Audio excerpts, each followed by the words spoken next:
The video conference of the EU Justice Ministers in December, chaired by Federal Minister Christine Lambrecht, focused on further steps to combat terrorism and strengthen the rule of law in the European Union. The ministers discussed judicial aspects of the fight against terrorism and developments in the rule of law and the judiciary. They also looked at the latest developments in relation to the subrogation regulation and the establishment of the European Public Prosecutor's Office. First, there was counterterrorism. Following the recent attacks in France, Austria and Germany, ministers discussed judicial aspects of the fight against terrorism, addressing a number of issues. On the subject of online hate speech, ministers shared their experience at national level in reporting offences related to hate crime and hate speech, as well as possible further action. They essentially agreed that the voluntary efforts of the online platforms to effectively prevent the spread of such illegal content are insufficient and that binding regulations are required. Federal Minister of Justice and Consumer Protection Christine Lambrecht said, "The fight against terror is also a fight against human contempt and hatred on the internet. Agitators who incite violence must be persecuted even more decisively and at an early stage across Europe.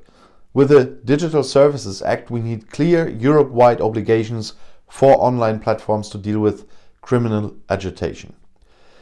If these are not adhered to, there must also be sanctions. Voluntary commitments are not enough to counter calls for murder and terrorist propaganda. It is high time to consistently protect people from the waves of hatred." And as a creator on YouTube, I really can say that I absolutely know what she's talking about. Ministers also discussed whether it would be appropriate to go beyond deleting content and oblige online platforms to report offences related to hate crime and hate speech to the competent authority if they become aware of them. Some ministers also pointed out the need to strike a balance between these binding obligations and freedom of expression, based on the principles of necessity and proportionality. The ministers took stock of the ongoing work in the field of digital cooperation. The presidency highlighted a study by the Commission on Cross-Border Digital Criminal Justice, which highlighted various possibilities for further use of digitization for judicial cooperation in the EU. The ministers also reaffirmed the importance of the e-evidence package, on which the Council laid down its negotiating line in December 2018.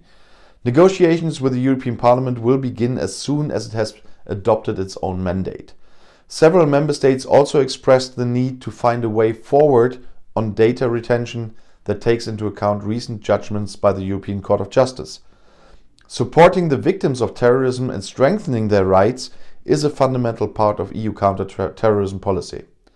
The presidency briefed ministers on ongoing work in this area, where coordinated in cases with cross-border implication needs to be improved in order to facilitate emergency aid to victims of attacks wherever they occur. The presidency also presented the Council conclusions on current challenges and the way forward with regard to the European arrest warrant and extradition procedures, which were adopted on December 1st. Ministers considered the reports by Eurojust and the Genocide Network on the cumulative prosecution of foreign terrorist fighters for core international law and terrorism-related offences.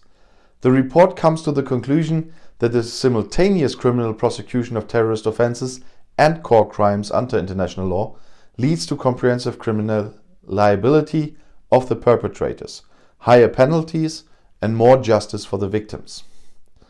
And then there's the rule of law.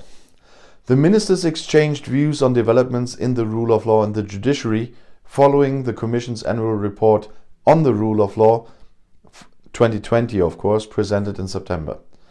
They exchanged views on judicial-related issues, developments and best practices in the rule of law area, particularly with regard to the key elements of judicial independence, efficiency and the fight against corruption. They also expressed broad support for the creation of a dialogue in form of a forum for judges, which can be an important instrument for strengthening common ground with regard to legal culture and for improving exchanges in the area of the rule of law. What about assignments of claims? The ministers were informed by the presidency of the state of play of the proposal for a regulation on the delegation of claims. Significant progress has been made in the past few months on a number of issues, and those include certain exclusions from the scope of the regulation, the definition of the third-party effect of the assignment of claims, and the treatment of states with more than one legal system. However, further efforts are needed in various areas with regard to the general rule to be applied, other issues related to the scope of the proposal, and the treatment of subrogations backed by real estate or registered assets. Work on this proposal will continue at technical level during the upcoming Portuguese presidency. Then there's the European Public Prosecutor's Office, the EPPO. The Ministers of Justice were informed by the Commission about the state of play regarding the implementation of the EPPO regulation. Work is currently underway in several areas to ensure that the EPPO is fully up and running as soon as possible. In recent months, progress has been made on the appointment of the European Deputy Public Prosecutors and, in the Council, on EPPO relations with third countries and with the Member States not participating in enhanced cooperation. On this last point, the Presidency has prepared a comprehensive report, which is intended to provide a detailed analysis of the relevant legal instruments and guidance for the next steps. And if you want to stay informed about these steps, subscribe to my channel and to my other channels. I'll see you in my next video. Bis bald.